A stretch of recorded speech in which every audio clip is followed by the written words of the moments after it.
ತನಿಖೆ ಸಂಪೂರ್ಣವಾಗಿ ನಡೀತಾ ಇದೆ. ಡೀಪ್ ತನಿಖೆ ನಡೀತಾ ಇದೆ. ಎಲ್ಲೆಲ್ಲಿ ಲಿಂಕ್ ಇದೆ ಅನ್ನುವಂಥದ್ದು ಸಂಪೂರ್ಣವಾಗಿ ಹೇಳುವಂಥ ಕೆಲಸನ ನಾವು ಮಾಡ್ತೀವಿ ಮುಂದಿನ ದಿನಗಳಲ್ಲಿ. ಇದಕ್ಕೆ ದಯಮಾಡಿ ಕರ್ನಾಟಕ ಜನತೆ ಇದಕ್ಕೆ ಬಲಿ ಆಗಬಾರ್ದು.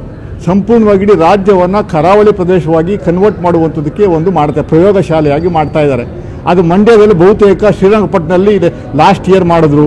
ಬಿಫೋರ್ ಲಾಸ್ಟ್ ಇಯರ್ ಅವರ ಕಲ್ಲಡ್ಕ ಪ್ರಭಾಕರ್ ಅಂತ ಬಂದು ಟಿಪ್ಪು ಸುಲ್ತಾನ್ ಬಗ್ಗೆ ಹೇಳಿಕೆ ಕೊಟ್ಟು ದೊಡ್ಡ ಗಲಾಟೆ ಮಾಡಿಸುವಂಥ ಕೆಲಸವನ್ನು ಮಾಡಿದ್ರು. ನಿನ್ನೆ ಲಾಸ್ಟ್ ಇಯರು ನಾಗಮಂಗಲದಲ್ಲಿ ಮಾಡಿದ್ರು. ಈ ವರ್ಷ ಮದ್ದೂರಲ್ಲಿ ಮಾಡಿದ್ದಾರೆ. ಮುಂದಿನ ವರ್ಷ ಇನ್ಯಾವುದೋ ಒಂದು ತಾಲೂಕಲ್ಲಿ ಮಾಡ್ತಾರೆ. ಇಡೀ ಎಂಟೈರ್ ಇದನ್ನ ಮಂಡ್ಯನ ಸಂಪೂರ್ಣವಾಗಿ ಕೋಮುಗಲಭೆ ಸೃಷ್ಟಿಸಿ ಜನಗಳಲ್ಲಿ ವಾತಾವರಣನ ಗದ್ದೆಬ್ಬರಿಸಿ ಯಾರು ನೆಮ್ಮದಿಯಿಂದ ನಿದ್ದೆ ಮಾಡಬಾರ್ದು ಅನ್ನುವಂಥ ಪರಿಸ್ಥಿತಿ ಉದ್ಭವ ಮಾಡುವಂಥ ಕೆಲಸವನ್ನು ಆ ಹಳೆ ಮೈಸೂರು ಭಾಗದಲ್ಲಿ ಮಾಡ್ತಾವ್ರೆ. ದುರಂತ ಇದು. ಕುಮಾರಸ್ವಾಮಿಯವರೇ ದಯಮಾಡಿ ಅರ್ಥ ಮಾಡ್ಕೊಳ್ಳಿ. ಇನ್ನು 2-3 ಡೇಸ್, ಇನ್ನು 2-3 ಇಯರ್ಸ್ ಅಷ್ಟೇ ನಿಮ್ಮ ಪಕ್ಷ, ನಿಮ್ಮ ಸಂಪೂರ್ಣವಾದ ನಿಮ್ಮ ಪಕ್ಷವನ್ನು ನುಂಗ್ಕೊಂಡ್ಬಿಡ್ತಾರೆ ಇವರೇ. ಹಳೆ ಮೈಸೂರು ಭಾಗಕ್ಕೆ ಲಗ್ಗೆ ಇಡುವಂಥದ್ದಕ್ಕೆ, ಕಾಲಿಡುವಂಥದ್ದಕ್ಕೆ ಅವಕಾಶ ಮಾಡಿಕೊಟ್ಟಿರೋದೇ ನೀವು JDSನವರು. ಇವನ್ನು ಒಳಗಡೆ ಬಿಟ್ಕೊತಾ ಇರುವಂಥದ್ದು ಫೈನಲ್ ಆಗಿ ನಿಮ್ಮನ್ನು ತಿನ್ನೋದವರು ಕಾಂಗ್ರೆಸ್ನವ್ರನ್ನಲ್ಲ. ನಿನ್ನೆ ದಿವಸ ನಿಮ್ಮ ಪಾತ್ರ ಏನಿದೆ ಅಲ್ಲಿ, ನಿಮ್ಮ ಪಾತ್ರ ಏನಿದೆ ಪ್ರತಾಪ್ ಸಿಂಹನ ಪಕ್ಕದಲ್ಲಿ ಹೋಗಿ ನಿಂತ್ಕೊಳ್ಳುವಂಥ ಕೆಲಸ ನಿಮ್ಮ ನಿಖಿಲ್ ಕುಮಾರಸ್ವಾಮಿಯವರು ಮಾಡಿದ್ದಾರೆ. ನಿಮ್ಮ ಪಾತ್ರ ಏನಿದೆ, ಇಡೀ ಎಂಟೈರ್ JDS ಮತ್ತು ಕಾಂಗ್ರೆಸ್ ಬೆಲ್ಟ್ ಇದ್ದಂಥ ಜಾಗವನ್ನು ಸಂಪೂರ್ಣವಾಗಿ ಕೇಸರಿಮಯ ಮಾಡುವಂಥ ಕೆಲಸವನ್ನು ಮಾಡ್ತಾ ಇದ್ದಾರೆ. ಆ ಕೇಸರಿಮಯ ಎಷ್ಟರ ಮಟ್ಟಿಗೆ ಹೋಗ್ತಾ ಇದೆ ಅನ್ನುವಂಥದ್ದಕ್ಕೆ ನಮಗೆ ಗೊತ್ತಾಗ್ತಾ ಇದೆ. ಅದೇನು ಕಂಪ್ಲೇಂಟ್ ಕೊಟ್ಟಿದ್ದೀವಿ ಸ್ವಾಮಿ ಅಮಿತ್ ಶಾಗೆ, ದಯಮಾಡಿ ಹೇಳಿ, ಮಾಧ್ಯಮದ ಮುಂದೆ ಹೇಳಿ, ಏನು ಯಾವ ರೀತಿ ಲಾ ಆ್ಯಂಡ್ ಆರ್ಡರ್ ಪ್ರಾಬ್ಲಮ್ ಸಮಸ್ಯೆ ಆಗಿದೆ ಕರ್ನಾಟಕದಲ್ಲಿ ಎನ್ನುವಂಥದ್ದು ಹೇಳಿ. ಸಿದ್ದರಾಮಯ್ಯನವರು ನಿರಂತರವಾಗಿ ಮಂತ್ರಿ ಆಗಿ ಕಂಟಿನ್ಯೂ ಆಗುವಂಥದ್ದು ನೀವು ಸಹಿಸ್ಕೊಳ್ಳೋಕ್ಕಾಗ್ತಾ ಇಲ್ಲ. ಕೊಡ್ತಾ ಇರುವಂಥ ಕಾರ್ಯಕ್ರಮಗಳನ್ನು ಸಹಿಸ್ಕೊಳ್ಳೋಕ್ಕಾಗ್ತಾ ಇಲ್ಲ.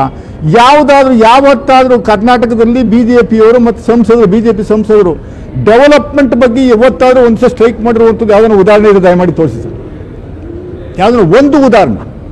ಇಲ್ಲೇನೋ ಸಮಸ್ಯೆ ಇದೆ, ಬೆಂಗಳೂರಲ್ಲಿ ರಸ್ತೆ ಗುಂಡಿಗಳ ಸಮಸ್ಯೆ ಇದೆ, ಮೈಸೂರಲ್ಲಿ ಇನ್ನೇನೋ ಸಮಸ್ಯೆ ಇದೆ, ಮೇಕೆದಾಟು ಸಮಸ್ಯೆ ಇದೆ, ಆ ಮಹದಾಯಿ ಸಮಸ್ಯೆ ಇದೆ, ಆ ಆಲಮಟ್ಟಿ ಡ್ಯಾಮ್ನ ಎತ್ತರ ಮಾಡುವಂಥ ಸಮಸ್ಯೆ ಅನ್ನೋದ್ರ ಬಗ್ಗೆ ಯಾವತ್ತಾದ್ರೂ BJPಯವರು ಅವ್ರು ಯಾವತ್ತಾದ್ರೂ ಧ್ವನಿ ಎತ್ತಿರುವಂಥದ್ದು, ಸ್ಟ್ರೈಕ್ ಮಾಡುವಂಥದ್ದು, ಇಲ್ಲ ಮಾಧ್ಯಮದ ಮುಂದೆ ಬಂದು ಹೇಳುವಂಥ ಕೆಲಸವನ್ನು ಮಾಡಿದಾರ?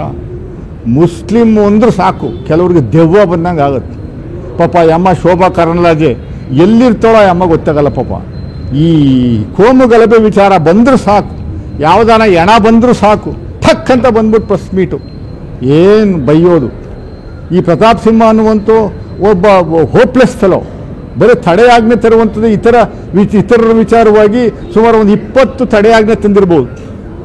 ಮೈಸೂರಲ್ಲಿ ನನ್ನ ವಿರುದ್ಧ ನಾನು ಮಾತಾಡಬಾರ್ದಂತೆ, ಅವನ ವಿರುದ್ಧ ಅವ್ರು ಮಾತ್ರ ಯಾರು ಜನ ಬೇಕಾದ್ರೆ ಮಾತಾಡ್ಬೋದು. ಸಿದ್ದರಾಮಯ್ಯನವ್ರನ್ನ, DK ಶಿವಕುಮಾರ್ ಅವ್ರನ್ನ, ರಾಹುಲ್ ಗಾಂಧಿ ಯಾರನ್ನೂ ಬೇಕಾದ್ರೆ ಹೆಂಗೆ ಬೇಕಾದರೂ ಬೈಬೋದು. ಆ ಪುಷ್ಪ ಅಂಬರ್ನಾಥ್ ವಿರುದ್ಧ ಸ್ಟೇ ತಗೊಂಬಂದವ್ರೆ. ಅದು 2019ರಲ್ಲಿ ಇವ್ರದ್ದು ರಾಸಲೀಲೆ ವಿಡಿಯೋಗಳು ಹರಿದಾಡ್ದು, ಅದರ ವಿರುದ್ಧ ಸ್ಟೇ ತಂದರು. ಬಾನು ಮುಸ್ತಾಕ್ ಅವ್ರದ ವಿರುದ್ಧ ನಾಳೆ ಸ್ಟೇ ತರುವಂಥದ್ದಕ್ಕೆ ಹೈಕೋರ್ಟ್ಗೆ ಹಾಕ್ಕೊಂಡವ್ರೆ. ಕೊಡಗಿನಲ್ಲಿ ಒಂದು 10-15 ಜನದ ವಿರುದ್ಧ ಸ್ಟೇ ತಗೊಂಬಂದವ್ರೆ. ಮೈಸೂರಲ್ಲಿ ಒಂದು 10-15 ಜನ ವಿರುದ್ಧ ಸ್ಟೇ ತಗೊಂಬಂದವ್ರೆ. ಯಾವುದೋ ಕತ್ತಲೆ ಜಗತ್ತು ಅಂತ ಒಂದು ಬುಕ್ ಬಿಡುಗಡೆ ಮಾಡುವಂಥದ್ದಕ್ಕೆ ಇವರ ಪಕ್ಷದವರೇ ಹೋಗಿದ್ರು, ಅದರ ವಿರುದ್ಧ ಒಂದು ಸ್ಟೇ ತಂದವ್ರೆ. ಇನ್ನು ಮೇಲೆ ಮಾಜಿ ಸಂಸದ ಪ್ರತಾಪ್ ಸಿಂಹ ಅಂತ ಹೇಳಲ್ಲ ನಾವು, ಥಡೆ ಸಿಂಹ ಅಂತ ಹೇಳ್ಬೇಕು ನಾವು. ಥಡೆ ಸಿಂಹ ಅಂತ ಅವನಿಗೆ ಬಿರುದು. ಇನ್ಮೇಲೆ ಥಡೆ ಸಿಂಹ, ತಡೆಯಾಜ್ಞೆ ತರುವಂಥದ್ದು ಅಷ್ಟೇ ಅವನಿಗೆ ಸೀಮಿತ ಆಗಿರುವಂಥದ್ದು. ನಾಚಿಕೆ ಆಗಬೇಕು. ಏನಾದರೂ ಯಾವುದಾದ್ರು ಒಂದು ಕಾರ್ಯಯೋಜನೆಗಳನ್ನು ಬಗ್ಗೆ ಮಾತಾಡುವಂಥ ಕೆಲಸ, ಎಲ್ಲಿ ಕೋಮು ಗಲಭೆ ಸೃಷ್ಟಿ ಮಾಡಬೇಕು, ಹೆಂಗೆ ಸೃಷ್ಟಿ ಮಾಡಬೇಕು. ಗಣಪತಿ ಹಬ್ಬ ಬರೋದೇ ಕಾಯ್ತಾ ಇರ್ತಾರೆ.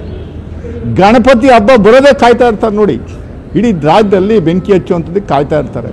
ಸುಮ್ಮನೆ ಪೊಲೀಸ್ನವ್ರ ವಿರುದ್ಧ ಎಲ್ಲ ಆಪಾದನೆ ಮಾಡಿಕೊಂಡು ಪೊಲೀಸ್ನವ್ರ ವೈಫಲ್ಯ ಅನ್ನುವಂಥದ್ದು ಹೇಳ್ಕೊಂಡು ತಿರುಗಾಡುವಂಥ ಕೆಲಸವನ್ನು ಮಾಡ್ತಾ ಇದ್ದಾರೆ. ನಾಳೆ ಇಡೀ ಎಂಟೈರ್ ಕರ್ನಾಟಕದಲ್ಲಿರುವಂಥ BJP ಲೀಡರ್ಸ್ಗಳೆಲ್ಲ ಮದ್ದೂರು ಕಡೆ ನಡೆಯಂತೆ.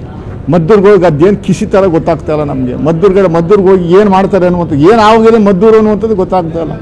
ಅದೇ ಕಬ್ಜಾ ಮಾಡಬೇಕು. JDS ನೆಲೆ ಇರುವಂಥ ಜಾಗವನ್ನು ಕಬ್ಜಾ ಮಾಡುವಂಥದ್ದಕ್ಕೆ ಒಂದು ವ್ಯವಸ್ಥಿತವಾಗಿ BJPಯವರು ಪ್ಲಾನ್ ಮಾಡಿದ್ದಾರೆ. ಅದು HD ಕುಮಾರಸ್ವಾಮಿ ಯಾವುದೋ ಒಂದು ಕೇಂದ್ರದಲ್ಲಿ ಒಂದು ಮಂತ್ರಿ ಸ್ಥಾನ ಕೊಟ್ಟವ್ರೆ ಅನ್ನುವಂಥದ್ದಕ್ಕೆ ಆ ಮಂತ್ರಿ ಸ್ಥಾನ ಕೊಟ್ಟಿರುವಂಥದ್ದನ್ನ ದೊಡ್ಡದು ಅಂದ್ಕೊಂಡು ಅವ್ರ ಪಕ್ಷನೇ ತಗೊಂಡೋಗಿ BJPಗೆ ಅಡಾಡುವಂಥ ಕೆಲಸವನ್ನು ಮಾಡ್ತಾ ಇರುವಂಥದ್ದು ನಾವು ಕಾಣ್ತಾ ಇದ್ದೀವಿ.